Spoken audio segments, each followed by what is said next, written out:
CBI supreme কোর্টে স্পষ্টভাবে জানাক, এক, কলকাতা পুলিশ যাকে ধরেছিল সঞ্জয় রায় ধর্ষণ এবং খুনে, সে একাই ছিল না একাধিক ব্যক্তি ছিল।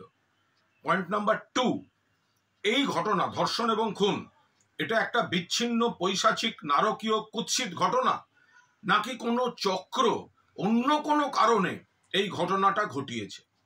পয়েন্ট নাম্বার 3, যদি সিবিআই কোর্টে বলে যে প্রথমে তথ্য প্রমাণ লোপাটের জন্য প্লেস অফ অকারেন্সে বিকৃতি ঘটানো হয়েছে বলে আমরা তদন্ত এগোতে পারছি না, সেক্ষেত্রে তাদের স্পষ্ট তথ্য দিয়ে জাস্টিফাই করতে হবে যে কেন তারা এই কথা বলছে।